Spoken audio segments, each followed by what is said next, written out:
Assalamualaikum warahmatullahi wabarakatuh. Ya, pada kesempatan ini saya akan menjelaskan langkah-langkah untuk menyusun laporan arus kas.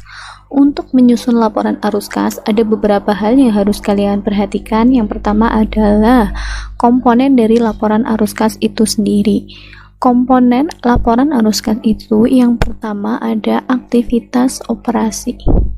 Yang kedua, aktivitas investasi. Yang ketiga, aktivitas pendanaan. Untuk aktivitas operasi, di sini komponennya yang pertama ada laba setelah pajak. Laba setelah pajak ini dapat dilihat dari laporan laba rugi. Kemudian yang kedua, penyesuaian laba. Karena ada beberapa komponen laba yang sebenarnya tidak benar-benar mempengaruhi saldo kas. Jadi, ada penerimaan kas yang secara nyata itu tidak menambah saldo kas. Ada pula pengeluaran kas yang secara nyata tidak mengurangi saldo kas. Karena itu perlu dilakukan penyesuaian laba. Ya, komponen dari penyesuaian laba ini diantaranya ada laba atau rugi penjualan aset tetap, ada beban penyusutan atau depreciation expense, ada beban kerugian piutang atau bad debt. Kemudian yang ketiga, aset lancar. Perlakuan aset lancar itu jika mengalami kenaikan atau bertambah dimasukkan sebagai penggunaan kas. Jika mengalami penurunan atau berkurang dimasukkan sebagai sumber kas. Yang keempat, ada hutang lancar. Jika bertambah masuk sebagai sumber kas, jika berkurang masuk sebagai penggunaan kas. Jadi ini kebalikannya dari aset lancar. Selanjutnya, untuk aktivitas investasi, di sini ada investasi. Untuk investasi, perlakuannya ini sama seperti aset lancar karena investasi itu bagian dari aset lancar. Ya, jadi jika bertambah masuk ke dalam penggunaan, jika berkurang masuk sebagai sumber kas. Kemudian, aset tetap. Perlakuannya juga seperti aset lancar, jika bertambah masuk penggunaan kas, jika berkurang masuk sebagai sumber kas. Selanjutnya, aktivitas pendanaan. Di sini ada hutang jangka panjang. Ini perlakuannya sama seperti hutang lancar. Jika bertambah, masuk sebagai sumber kas. Jika berkurang, masuk sebagai penggunaan kas. Kemudian, ada isuan capital stock. Ini komponennya itu ada selisih antara capital stock tahun lalu dengan capital stock tahun sekarang. Kemudian ada selisih antara additional paid in capital tahun lalu dan additional paid in capital tahun sekarang. Jadi, agar kalian mudah dalam menyusun laporan arus kas, kalian harus paham ini dulu. Paham komponen-komponen dari masing-masing aktivitas ini dan bagaimana perlakuan terhadap masing-masing komponen tersebut. Untuk menyusun laporan arus kas metode tidak langsung, di sini kita terlebih dahulu menyusun neraca perbandingan. Dalam menyusun neraca perbandingan, di sini kita harus memperhatikan kelompok kas dan setara kas. Untuk yang saya contohkan di sini, petty cash adalah setara kas. Selain petty cash, setara kas itu ada pula marketable securities. Tapi di sini tidak saya masukkan karena tidak ada di daftar akun yang digunakan oleh perusahaan. Jadi, kita beri tanda terlebih dahulu untuk kelompok kas dan setara kas.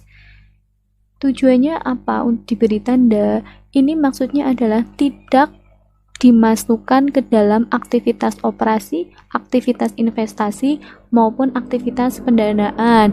Karena nanti akan digunakan di bagian bawah, akan menambah dari kenaikan atau penurunan kas. Selanjutnya ada allowance. Ini juga kita beri tanda karena tidak dimasukkan. Nantinya akan diganti dengan bad debt yang dilihat dari laporan laba rugi. Selanjutnya ada akumulasi penyusutan. Ini juga tidak dimasukkan karena nanti akan diganti dengan beban penyusutan atau depreciation expense yang dilihat dari laporan laba rugi. Ya, selanjutnya kita mulai saja ya dari aset lancar. Untuk account receivable tahun lalu dan tahun sekarang kita bandingkan. Ini mengalami kenaikan ya. Seperti yang sudah saya jelaskan sebelumnya, jika aset lancar mengalami kenaikan, maka akan masuk sebagai penggunaan kas. Ini kita selisihkan. Selanjutnya, merchandise inventory ini juga mengalami kenaikan. Jadi kita masukkan ke dalam penggunaan kas.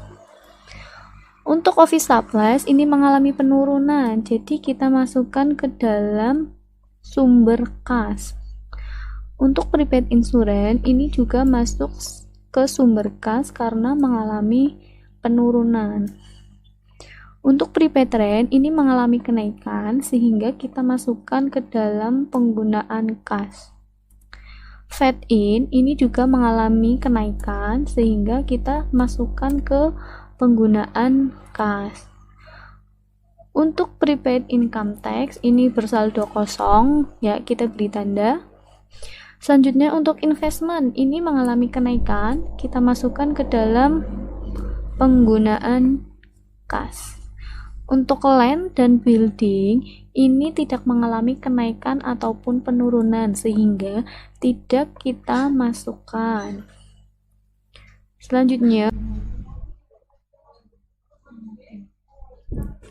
Selanjutnya untuk vehicle ini kita juga beri warna karena yang dimasukkan dalam laporan arus kas nanti kita melihat dari bukti transaksi terjadinya penjualan atau pembelian dari vehicle. Ya, untuk equipment di sini tidak mengalami kenaikan atau penurunan. Jadi di sini kita beri warna juga. Untuk akumulasi ini juga kita beri warna karena nanti diganti dengan depreciation expense. Selanjutnya untuk account payable, perlakuan account payable berbeda ya dengan current asset. Ya, di sini account payable mengalami kenaikan sehingga sebagai sumber kas. Kemudian accrued expense di sini mengalami penurunan sehingga sebagai penggunaan kas. Fed out mengalami kenaikan berarti sebagai sumber kas.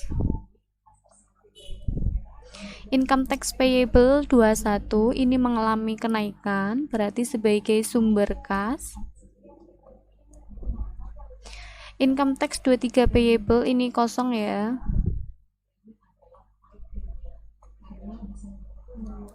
Income tax payable 25 ini mengalami kenaikan, masuk ke sebagai sumber kas.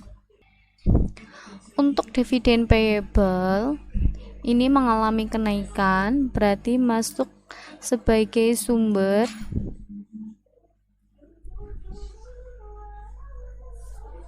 Untuk bank jateng loan ini mengalami penurunan sehingga sebagai penggunaan kas.